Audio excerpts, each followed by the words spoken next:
प्रिय भक्तजनों, आज हम श्रीमद् भगवत गीता का 7वां अध्याय श्रवण करेंगे।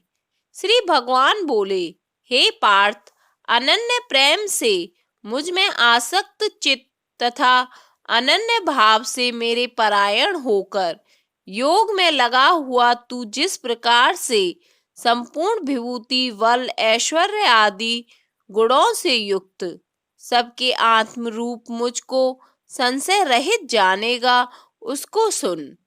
मैं तेरे लिए इस विज्ञान सहित तत्व ज्ञान को संपूर्णतः कहूंगा, जिसको जानकर संसार में फिर और कुछ भी जानने योग्य शेष नहीं रह जाता।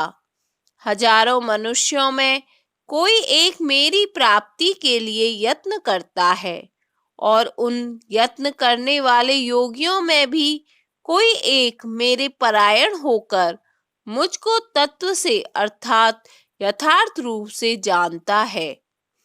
पृथ्वी, जल, अग्नि, वायु, आकाश, मन, बुद्धि और अहंकार भी इस प्रकार ये 8 प्रकार से विभाजित मेरी प्रकृति है, और यह 8 प्रकार के भेदों वाली तो अपरा अर्थात मेरी जड़ प्रकृति है।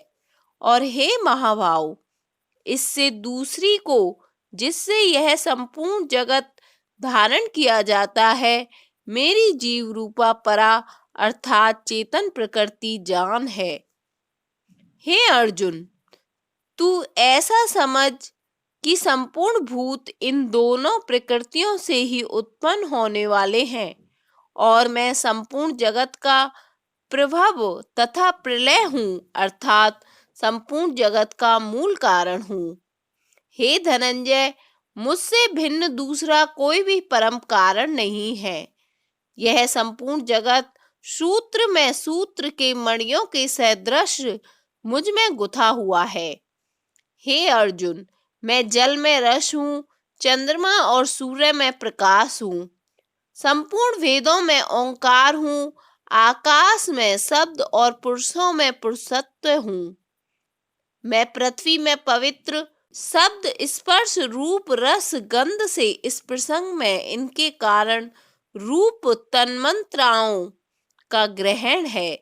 इस बात को स्पष्ट करने के लिए उनके साथ पवित्र शब्द जोड़ा गया है।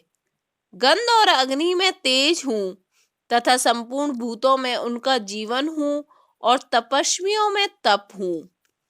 हे अर्जुन, तू संपूर्ण भूतों का सनातन बीज मुझको ही जान।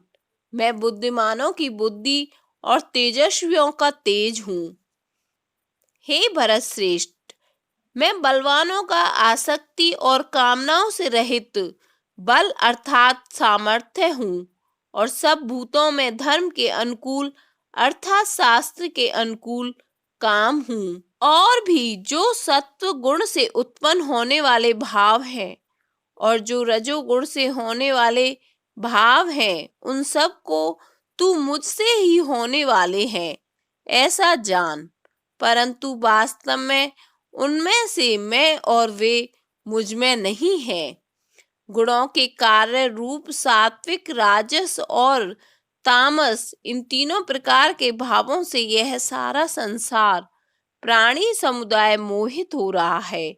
इसलिए इन तीनों गुणों से परे मुझ अविनाशी को नहीं जानता, क्योंकि यह अलौकिक अर्थात अति अद्भुत त्रिगुणमयी मेरी माया बड़ी दुस्तर है।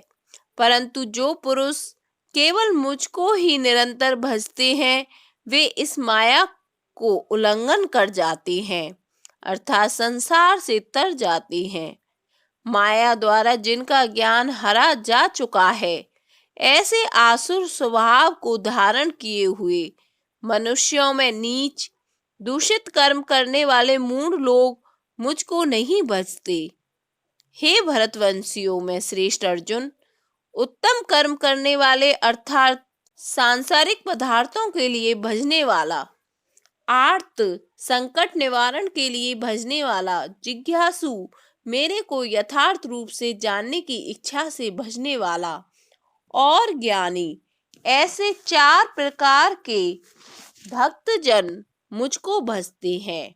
उनमें नित्य मुझ में एक ही भाव से स्थित अनन्य प्रेम भक्ति वाला ज्ञानी भक्त अति उत्तम है, क्योंकि मुझको तत्व से जानने वाले ज्ञानी को मैं अत्यंत प्रिय हूँ और वह ज्ञानी मुझे अत्यंत प्रिय है। ये सभी उदार हैं, परंतु ज्ञानी तो साक्षात मेरा स्वरूप ही है, ऐसा मेरा मत है, क्योंकि वह मद्गत मन बुद्धि वाला ज्ञानी भक्त अति उत्तम गति स्वरूप मुझ में ही अच्छी प्रकार स्थित है। बहुत जन्मों के अंत के जन्म में तत्व ज्ञान को प्राप्त पुरुष सब कुछ वासुदेव ही है, इस प्रकार मुझको भजता है, वह महात्मा अत्यंत दुर्लभ है। उन भोगों की कामना द्वारा जिनका ज्ञान हरा जा चुका है, वे लोग अपने स्वभाव से प्रेरित होकर उस नियम को धारण करके अन्य देवताओं को भजते हैं, अर्थात पूजते हैं। जो सकाम भक्त जिस जिस देवता के स्वरूप को श्रद्धा से पूजना चाहता है, उस भक्त की श्रद्धा को मैं उसी देवता के प्रति स्थिर करता हूँ। वह पुरुष उस श्रद्धा से युक्त होकर उस देवता का पूजन करता है और उस देवता से मेरे द्वारा ही विधान किए हुए उन इच्छित भोगों को निसंदेह प्राप्त करता है। परंतु उन अल्प बुद्धि वालों का वह फल नाशवान है तथा वे देवताओं को पूजने वाले देवताओं को प्राप्त होते हैं और मेरे भक्त चाहे जैसे ही भजें, अंत में वे मुझको ही प्राप्त होते हैं। बुद्धिहीन पुरुष मेरे अनुत्तम अविनाशी परम भाव को न जानते हुए मन इंद्रियों से परे मुझ सच्चिदानंद घन परमात्मा को मनुष्य की भांति जन्म कर व्यक्ति भाव को प्राप्त हुआ मानते हैं। अपनी योग माया से छिपा हुआ मैं सबके प्रत्यक्ष नहीं होता, इसलिए यह अज्ञानी जन समुदाय मुझ जन्म रहित अविनाशी परमेश्वर को नहीं जानता, अर्थात मुझको जन्मने मरने वाला भाव समझता है। हे अर्जुन, पूर्व में व्यतीत हुए और वर्तमान में स्थित तथा आगे होने वाले सब भूतों को मैं जानता हूँ, परंतु मुझको कोई भी श्रद्धा भक्ति रहित पुरुष नहीं जानता। हे भरतवंशी अर्जुन, संसार में इच्छा और द्वेष से उत्पन्न सुख दुख आदि द्वंद्व रूप मोह से संपूर्ण प्राणी अत्यंत अज्ञता को प्राप्त हो रहे हैं, परंतु निष्काम भाव से श्रेष्ठ कर्मों का आचरण करने वाले जिन पुरुषों का पाप नष्ट हो गया है, वे राग द्वेष जनित द्वंद्व रूप मोह से मुक्त दृढ़ निश्चयी भक्त मुझको सब प्रकार से भजते हैं, अर्थात जो मेरी शरण होकर जरा और मरण से छूटने के लिए यत्न करते हैं, वे पुरुष उस ब्रह्म को, संपूर्ण अध्यात्म को, संपूर्ण कर्म को जानते हैं। जो पुरुष अधिभूत और अधिदेव सहित तथा अधियज्ञ सहित मुझे अंतकाल में भी जानते हैं, वे युक्त चित्त वाले पुरुष मुझे जानते हैं, अर्थात प्राप्त हो जाते हैं। 7वां अध्याय संपन्न।